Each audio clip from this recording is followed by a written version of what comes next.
Oi, sexto ano, tudo bem? Hoje nós vamos fazer a correção sobre o livro novo, da página 253 e 258. O assunto é o verbo tá? Façam com bastante atenção, bastante capricho. Depois da leitura da história em quadrinhos chamada Treino Puxado do Menino Maluquinho, vamos às questões. Número 1. Nos 3 primeiros quadrinhos, o Menino Maluquinho dá uma série de ordens ao cãozinho. Que palavras traduzem essas ordens? Então ele fala pula, rola, deita, senta, de pé, que nós entendemos que tem um fique antes, né? Fique de pé e pega. Qual foi a reação do cachorro? Ele ficou indiferente, ele não se importou, não ligou para as ordens do Menino Maluquinho. Para construir o humor da tira, o autor dá uma informação importante apenas no último quadrinho. Qual é ela? A informação de que as ordens eram dirigidas a uma pulga e não ao cachorro. Número 3. As ordens que o menino maluquinho dá indicam ações que o cão poderia praticar. Que outras palavras da tira também indicam a ação? São as palavras treinei e saiu. 4. Observe esta frase. O cachorro é só suporte. A palavra é indica ação ou estado? Indica estado. Para a outra atividade, vocês fizeram a leitura do texto Por que os beija-flores voam tão rápido? Então, das formas verbais destacadas no texto, quais que indicam ação? Indicam estado. São e serem. Quais as que indicam ação? Batem, gastam, alimentam e comer-se. Letra B. Reescreva a terceira frase do texto, substituindo cada uma das 4 locuções verbais pela forma simples do verbo principal. Então, a frase no livro está assim: eles conseguem rodopiar, voar para trás, fazer curvas rápidas e até parar no ar. Então, ficou assim: eles rodopiam, voam para trás, fazem curvas rápidas e até param no ar. Observe a tira do Glauco. Escreva um pequeno texto empregando verbos de ação para contar o que as personagens estão fazendo. Então, vocês vão olhar para a tirinha, são vários quadrinhos, né? Com a história do personagem Geraldinho e a mãe dele, e vão formar uma historinha, uma história pequena, que vocês vão escrever um pequeno texto, contando o que aconteceu. E para isso, você tem que usar verbos de ação, que a ação não diga o que o personagem está fazendo. Então, vocês vêm aí andando, correndo, pulando, quebrando, né? A mãe dele chamando a atenção dele porque ele tá mexendo na geladeira, mandando ele deitar. Aí ele vai, chuta uma bola, quebra alguma coisa aí. Aí a mãe dele consegue pegar, colocar na cama e amarrar. Então pense numa história legalzinha aí. Agora, para a próxima atividade, vocês fizeram a leitura de uma receita de biscoito de chocolate e nozes. Essa receita ela tem ingredientes, modo de preparo e tem uma dica. Aí, número 1, identifique o modo em que estão as formas verbais destacadas no texto. Então, estão no imperativo. Misture, junte, sove, modele, abra, corte, coloque, leve e acrescente. E no subjuntivo, ficar, quiser e dourar. As formas deixe assar e for sovar são locuções verbais e elas podem ser substituídas por formas verbais simples, isto é, por uma única palavra. Quais são essas formas verbais? Então, deixe assar, asse e for sovar, sovar. Letra B. Em que modo verbal que elas estão? Elas estão no imperativo e no subjuntivo aí, respectivamente. Número 3. Considerando que as receitas culinárias orientam as pessoas sobre como preparar determinados pratos, responda: por que predomina nesse tipo de texto o modo imperativo? Porque, para obter o resultado esperado, o leitor precisa proceder de determinada maneira, e o modo que exprime a ideia de orientação, além de pedido e ordem, é o imperativo.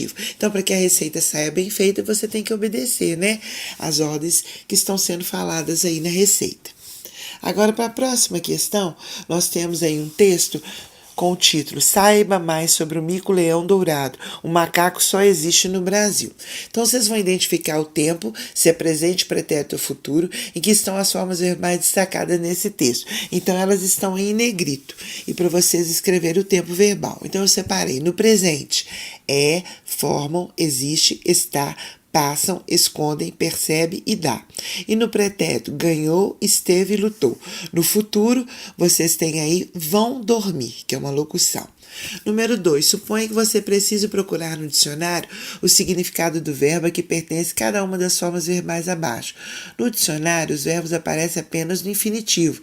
Que palavras você buscaria no dicionário? Então, na letra A, porque o infinitivo você só vai encontrar lá no dicionário os verbos terminados em ar, e ir. Você nunca vai encontrar eles conjugados. Por exemplo, eu trouxe, vocês vão achar trazer, vocês não vão achar trouxe. Ela couber. Vocês não vão achar o verbo escrito couber, coubesse, cabia. Vocês vão encontrar ele lá, caber. Terminados sempre em ar, e ir. Quando ela vier, vir. Eles viram, ver. Eu pus por, vale a pena chamar atenção aí no por. Eu falei ar, e ir. O por, ele obedece a mesma conjugação do a segunda conjugação Por quê? Porque antigamente o por, ele se escrevia poer. Com o passar do tempo, ele perdeu a letra e virou por. Tá ok? Eu visto, vocês vão encontrar no dicionário vestir, e ele diria, vocês vão encontrar no dicionário dizer. Agora nós temos uma tirinha do Fernando Gonzalez para vocês responderem as questões de 3 a 5. Então aqui, essa tirinha é onde aparece o grilo falante. Então aí ele encontra uma menina, né, uma outra... também é um insetozinho como ele. Aí ele fala com ela assim, porque ela dá de asinhas e tudo, né, anteninha. Aí ele fala assim, devemos ser respeitosos com os mais velhos. Aí ele fala de novo para ela, fumar é um péssimo hábito. Aí de novo ele fala, nunca cobice as coisas alheias. Aí em cima vem escrito assim, o grilo falante não tem muito assunto com as gatinhas. Aí a menina faz assim, uau! Então vamos entender. Olha os balões dos 2 primeiros quadrinhos. Qual que é a intenção do grilo falante quando ele fala essas frases aí no balão? Ele quer o quê? Aconselhar, ordenar ou coagir. Ele está dando conselhos para ela, então ele quer aconselhar. Que modo verbal a personagem emprega na sua fala do terceiro balão? No terceiro balão, ele usa o modo imperativo.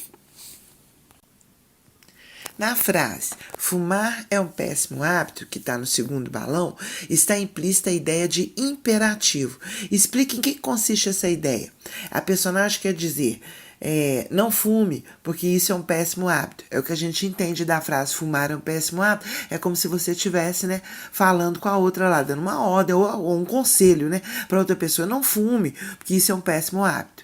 Agora, olhando o terceiro quadrinho, o que a interjeição da personagem feminina exprime? Quando a menininha faz, né, ela faz assim, uau, mostra que ela tá, né, aborrecida, chateada, que ela tá achando o papo dele super chato. Então eu coloquei aborrecimento, chateação, enfado. No alto do quadrinho tem uma legenda. Quem é que faz esse comentário aí? É o autor da tira. O humor dessa tirinha está na ironia que o autor faz em relação ao comportamento da personagem. Explica essa afirmação. Então, o grilo falante, ele repete tudo aquilo que ele já ouviu as pessoas falarem. Faz parte da sociedade. Ele acha que isso é o ideal para se falar com uma garota. Só que sem perceber, né? Aliás, ele não entende ou ele não sabe que as garotas procuram algo diferente. E não essas mesmices aí, essas bobagens. Número 6. Complete as frases empregando nas formas adequadas ao contexto, de acordo com a norma padrão, os verbos destacados. Letra A. O grilo falante não sabe conversar com as meninas. Então, o verbo destacado é sabe. Quando ele souber, será bem aceito.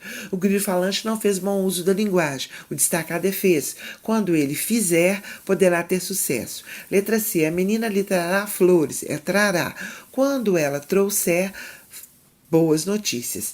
Letra D. O narrador não põe fé em conselhos, então o destacado é põe. Quando ele puser, criará outra história. Temos aí agora a letra de uma canção do Lenine e do Ivan Santos. Observe a estrutura frasal dos versos da letra da canção. Então nós temos aí, se aperta, grite, se tá chato, agite, se não tem, acredite, se for falta, apite, se não é, imite, por aí vai. Note que em cada verso tem 2 partes. Em cada parte tem um verbo. Então, de um lado, se aperta, do outro lado, grite. Em que tempo e modo estão os verbos da primeira parte? Então, todos os verbos que vêm na primeira parte, eles estão no presente indicativo. E os verbos da segunda parte estão no imperativo afirmativo. Que noção que a palavra se introduz os versos que introduz os versos expressa. Então ela dá uma ideia de comparação, de condição ou de causa. Ela dá uma ideia de condição. Toda vez que você achar se, é condição. Número 2. Na canção O Eu Lírico, a voz que fala no texto se dirige a alguém, fazendo uso de verbos imperativos. Então vamos levantar a hipótese. A quem será que ele está se dirigindo? A resposta é pessoal, deixei uma sugestão. Dá para entender que ele se dirige às pessoas de um modo geral. Está falando com todo mundo. Essas formas verbais expressam um tipo de posicionamento do eu lírico diante da vida. Então ele é uma pessoa conformista e derrotista ou ele é uma pessoa otimista e transformador? Ele é otimista e transformador. Logo, entre os sentidos mais comuns do modo imperativo, que são ordem, conselho, dica, súplica, sugestão e pedido, qual está mais de acordo com a finalidade do texto? Então, é conselho. Número 3. Algumas das expressões verbais usadas na letra da canção têm na linguagem coloquial um sentido diferente do literal. Então, vamos ver essas expressões. O que significa sujou? Quer dizer que deu um mau resultado. Cai fora, abandona a situação. Dá pé, apresenta possibilidades, tem futuro. Engrossou, ficou uma situação ruim. A palavra tá, que tem várias vezes no texto, é uma redução de qual forma verbal? É do estar, que é do verbo estar.